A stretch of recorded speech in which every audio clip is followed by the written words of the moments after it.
3 முறை முதலமைச்சர் பொறுப்புல உட்கார வச்சுட்டு போயிருக்காரு. யாரு சொல்றா? ஸ்டாலின். விசுவாசம் மிக்கவர். நாங்க கேட்கிறோம், உண்மையிலுமே அம்மையார் ஜெயலலிதா மீது விசுவாசம் இருந்திருந்ததா? ஜெயலலிதாவினுடைய சேலையை சட்டமன்றத்துக்குள்ள உருவிய திமுகவோடு எந்த காலத்திலும் ஓபிஎஸ் சேர்ந்திருக்க மாட்டார். ஆனால் அவருக்கு விசுவாசம் இல்லாதனாலதான், அவருக்கு அதை பத்தி கவலை இல்லாதனாலதான் ஜெயலலிதா சேலை ஒரு திமுக கட்சியிலே போய் சேர்ந்திருக்காருன்னா இது என்ன மாதிரியான மாற்று? இவர்கள் எல்லாம் சேர்ந்து மாத்த போறாங்களா? இவர்கள் மாத்த போறாங்க. இவர்களுக்கு மாற்று இன்னொருத்தர். அவர் 2000 கொடுக்கிறேன், இவரு 2000 கொடுக்கிறேன். அவர் பெண்களுக்கு இலவச பேருந்து, இவர் ஆண்களுக்கு இலவச பேருந்து. அவர் தமிழ்நாட்டில் உள் நகரங்கள்ல மட்டும்தான் பெண்களுக்கு இலவச பேருந்து, இவரு ஆண்களுக்கு இலவச பேருந்து. அவரு தமிழ்நாடு முழுக்க நீங்க எங்க வேணாலும் போங்க, எங்க போனாலும் பெண்களுக்கு இலவசமாக நாங்க பேருந்து கொடுக்கிறோம். இவரு 10,000 ரூபாய் கொடுக்க, 8,000 ரூபாய் கூப்பன் கொடுக்கிறோம். இவர் 10,000 ரூபாய் கொடுக்கிறோம். இன்னொருத்தர் புதுசா வந்து நாங்க தாலிக்கு தங்கம் கொடுக்க போறோங்க, 1 பவுன் தங்கம் கொடுக்க போறோம். 1 பவுன் தங்கம் இன்னைக்கு என்ன விலை ராஜா விக்குது? அவன் சொல்லுங்க, 1 பவுன் தங்கம் இன்னைக்கு என்ன விலை? இதை மட்டும் நீ சொல்லிடு பார்ப்போம். ஆண்டொன்றுக்கு 10 லட்சம் திருமணங்கள் நடக்குது. 10 லட்சம் திருமணம்னா ஒரு நாளைக்கு, அதாவது 10 லட்சம் திருமணம்னா 1 பவுன் 1 லட்சத்துக்கு மேல தாண்டி போயிடுச்சு.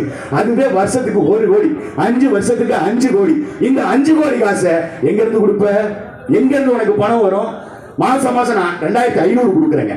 அவங்க 2000 தான் கொடுக்குறாங்க, நாங்க 2500. கேட்டா அண்ணன் சீரு, ஆயா சீரு, பாட்டி சீரு. என்னங்கடா டேய், உங்க கொள்கை தான்டா என்ன? உங்க கட்சியினுடைய தலைவர் இலவசங்களை அறிவிக்கிறார். அந்த கட்சிக்காரங்க அருண் ஒருத்தர் இருக்காப்லங்க, திருச்செங்கோட்டில் வேட்பாளரா நிக்கிறாரு. வேணா காணொலி இருக்கு, போய் எடுத்து பாருங்க. அவர் பேசுறாரு, இலவசங்களை கொடுத்து நாட்டு மக்களை, ஏழைகளை அடிமையாக்கி விட்டார்கள், அவர்களை சோம்பேறியாக்கி விட்டார்கள். மேடையில ஒரு ஐஎஃப்எஸ் அண்ணாமலை இருக்கார்ல, ஐபிஎஸ் எதுக்கு படிச்சாருன்னு தெரியாம, எதுக்கு படிச்சாரு, எதுக்கு வேலைக்கு சேர்ந்தாரு, எதுக்கு வேலையை விட்டாரு, எதுக்கு பிஜேபிக்கு போனாரு, எதுக்கு இப்ப நாசமா போய் தெருவில் உட்கார்ந்துருக்காருன்னு தெரியல.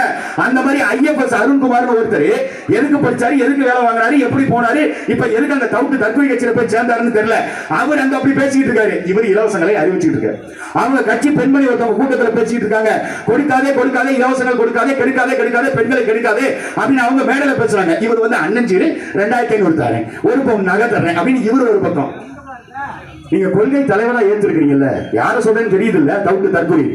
அணிலே அணிலே ஓடி வா, கரண்ட் மரத்துல ஏறி வா, மரத்து மேல ஏறி வா, வரும்பொழுது தர்பூசணி கொண்டு வா, கையில வாங்கலைன்னா தூக்கி வண்டிக்குள்ள போட்டாங்க.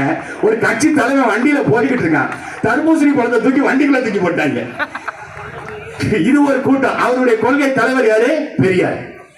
அந்த பெரியார் ஈவேரா என்ன சொல்லியிருக்காரு? பெண்கள் தாலி அணிவது அடிமை சின்னம், அந்த அடிமை சங்கிலியை உடைத்தெறிய வேண்டும் என்றால் பெண்கள் தாலியை அறுத்து எறிய வேண்டும். இது பெரியார் கொள்கை தலைவர், தாவேகாவுடைய கொள்கை தலைவர். தாவேகாவினுடைய தலைவர்